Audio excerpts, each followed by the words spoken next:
What's happening, people? Dan Lawless here, West Ham Fan TV, and I'm giving my reaction to the news. It's official that Daniel Křetínský has officially invested in West Ham United, acquiring 27% shares of WH Holding Limited. So we've all been hearing about this for a while. It was a case of when it was going to be announced, and now it's announced. He said he's delighted this detailed process has now been successfully concluded. I'm passionate about football. I greatly appreciate and respect the exceptional history and tradition of West Ham United, as well as its loyal, passionate supporter base. The development and growth of the club in recent years has been for everyone to see, and I'm delighted to be a part of it, and I believe it's exciting the future ahead. There is talk in this article about the reduction of the debt with this investment and some spending on transfers, which was a big part of that initial Athletic article. So we've been hearing that could be the case for a while.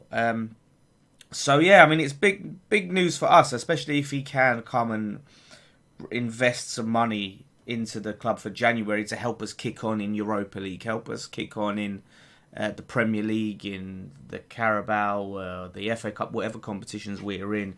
Bringing in some extra quality could really be the difference maker in where we end up at the end of the season. Now, it's very interesting when you look at how much of a stake that he's got and how it's affected other stakeholders. At Mark Harrison 23 on Twitter shared this with me, so big thanks to Mark for this. I was questioning about who's sold their shares, how this affects the ownership between Gold and Sullivan. What is the situation? According to the club's corporate page, which is now updated based on this information, 1890s Holdings.as, which is Daniel Křetínský, which is he's the head of, is 27%, as we've heard. Other investors, 1.1%. WHU LLC, 8%, which is Trip Smith. David Gold, 25.1%, so his shareholding is dropped. I think he had around 30. And David Sullivan, 38.8% shareholding in West Ham United. So David Sullivan takes quite a big hit. I think he was about, someone said he was about 51%. So he's taking like a 13% hit, which is very, very interesting. Now, there's a lot of talk about could it be share dilution, which is where you add more shares, which then decreases the percentage of your shares and how much of a percent you have ownership because there's more shares in the club, and maybe that's what they've done. But it could be a little bit of both. Very interesting. Everyone assumed that David Gold would sell the majority of his shares because he's getting old, but he hasn't taken that big a drop. However, he is now the third highest shareholder in the club, no longer second. That is now Daniel Křetínský. So Daniel Křetínský is second highest shareholder, followed by Sullivan. So he's going to have, quite a bit of say on the board, which is going to be very interesting, and how that impacts the club. Could it be a sign that David Sullivan, the fact that his value is dropping, whether it's through share dilution or him selling a portion of his shares, is having an eye on potentially selling the club, and this is sort of the first step? I honestly think, in my opinion, that this is moving towards Křetínský eventually owning the club. From what I've seen, is he likes to buy parts of club or invest in companies and then increase his shareholding over time. So it might not even be from 27% to full ownership. Maybe he does buy out David Gold initially and becomes majority shareholder, or he becomes equal with Sullivan or something. He just increases it. Or once that agreement with the LLDC is finished, which I think is 2023, where they have to give a percentage of any sale to the stadium owners.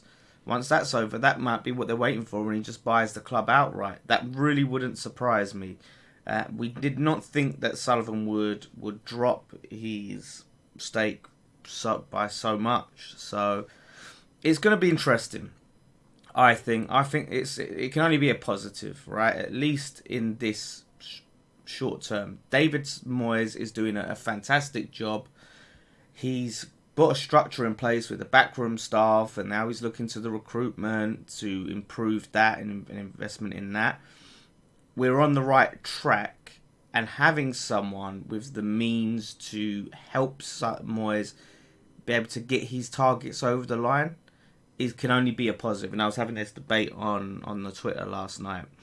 You know, it's not as if this money means we're going to go out and start spending silly money or throwing money at players, but it just means that if Moyes does have his first target, his first option, he can then go and have the funds to be able to secure that and not have to settle for his second choice, third choice, because we haven't got quite the money to, buy a £40 million player or something like that. So it's sort of the difference between, if you look in the summer when we got Zuma in and we got Vlasic in and some of these other players, if we had that as extra funds, maybe we could have got Adam Armstrong as well. So it's things like that that can really just give us a boost. We don't need silly money. Moyes does not need like 150 million pound transfer budgets. He's shown that. But we need consistent investment over time, right, to be able to improve our weaker areas. So it could be like, the next transfer window we're going to look at in January, a striker and maybe Jesse Lingard. Then in the summer we'll look at a left back as a big priority, and maybe a centre back. Maybe look at that in January, but a centre back, and we can start improving these pieces. And it doesn't need ridiculous investment. It just needs to be a situation of, if Moyes wants a player, we can then go and get that and then sort of build up our squad depth. So it can only be a positive. I know a few Czech football fans have sort of exercised caution, or told us to exercise caution because of his dealings with Sparta Prague.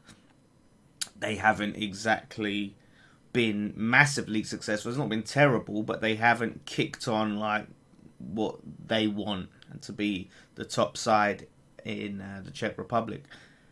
But it's one of those things is I don't think we can look at it and see, okay, how it's gone with Sparta Prague is an indicator of how it could go with West Ham United.